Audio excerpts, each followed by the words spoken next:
Now, just a few hours ago here in Washington, this was the scene in a packed U.S. House chamber on Capitol Hill. Take a look. May God forever bless the United States of America.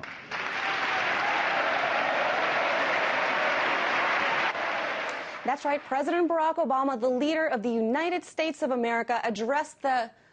Wait a minute. That's not Obama. That's the Israeli Prime Minister, Benjamin Netanyahu. Now, I'm sorry. All of that wild applause must have really thrown me off track. So let's try this whole thing again. The Israeli Prime Minister's speech today had all of the trappings of a State of the Union address by an American president with soaring approval ratings. In fact, Netanyahu got 29 standing ovations from lawmakers, compared with just 25 that President Obama got during his January speech to Congress. Now, some critics are actually warning that this is an indication of something more than just congressional support for Israel. Some go as far as to say that the Israeli Prime Minister, in fact, wields more influence over the U.S. Congress than America's president. Now, one such critic is a former Alaska senator, and he actually ran for a presidential office in 2008. His name is Mike Gravel, and I spoke with him earlier about this issue. Take a look at what he had to say. On this particular subject, there's no question Netanyahu is more powerful than the president because the Congress is sold out to AIPAC.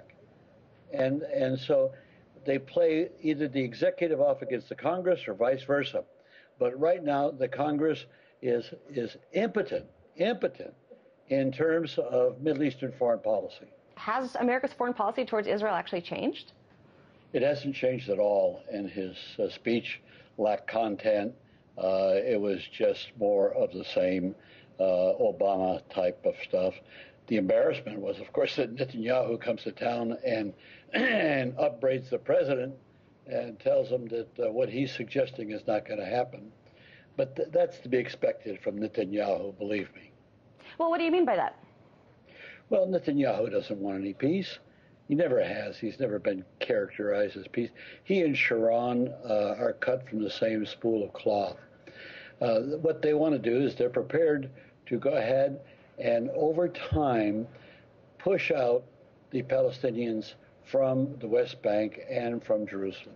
That's their plan. If it takes 1,000 years, that's their plan. That's what they're going to do. So you think that Netanyahu is genuinely not committed to any sort of peaceful solution to this issue, and that as long as he's in power, the status quo will remain? Totally. And I really want to not equivocate on that. Netanyahu is a product of his culture, which is a bunker-type mentality that you hunker down and use any excuse to push out the Palestinians from the West Bank and Gaza so that you can take the whole thing over. That's their plan, and they're not deviating from that plan in the slightest. And the United States becomes the victim because we don't have the guts or the wherewithal to oppose them. They are stronger. Netanyahu is stronger than the President of the United States with respect to Middle Eastern policy. Why is it that so many lawmakers on the Hill are reluctant to ask the difficult questions that need to be asked when it comes to U.S.-Israeli foreign policy? The reaction you see is the groveling, and that's the word, groveling, to the interest of AIPAC by members of Congress. And with respect to the 67 borders, that's a given. That has been a given in international law and in international beliefs since 1967. He articulated nothing new, but this is not what Israel wants under the leadership of Netanyahu. Now, there are very strong forces within Israel who don't buy into this scenario. But like the United States, they are ruled by a military-industrial clique, and that's the way the United States is ruled. And, of course, Obama is obviously part of that clique.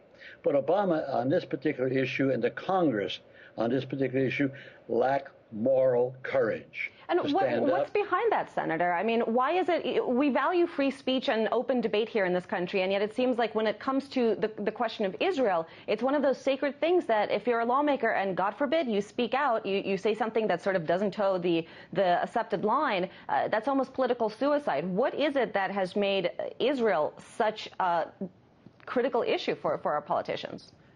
It is political suicide, and it's political suicide because the Jewish community, primarily AIPAC, musters whatever monies are needed to defeat anybody who doesn't toe the line or raises their head in opposition, or to turn around and support anybody who will unilaterally support the interest of Israel over those of the United States of America.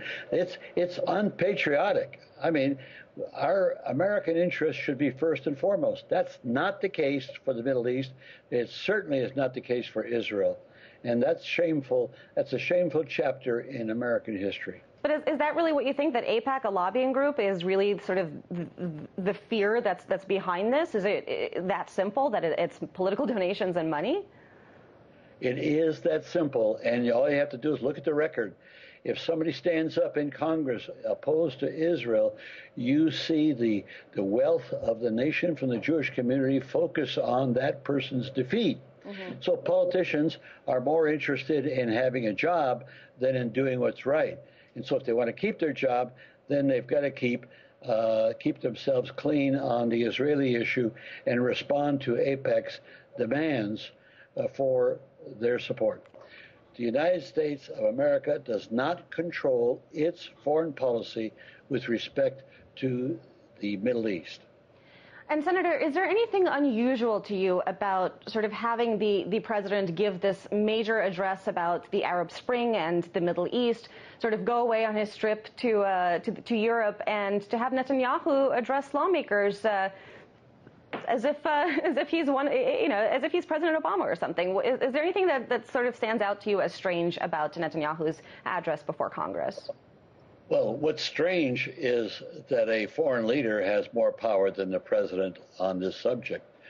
That's what's strange, but that's the tragedy of America's foreign policy. I see no immediate change in that regard unless there's a change in the government of Israel. And as I pointed out, there are large factions in Israel that do not buy this war mentality, that do not buy bringing about the oblivion of the Palestinian community. They do not buy that, but they're not in power.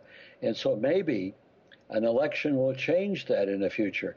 But thus far, and at this present time in American history, we are stuck with the situation where the Congress and the President of the United States are moral cowards when it comes to the justice that should be brought about in an adjudication of the interest between Palestine and Israel.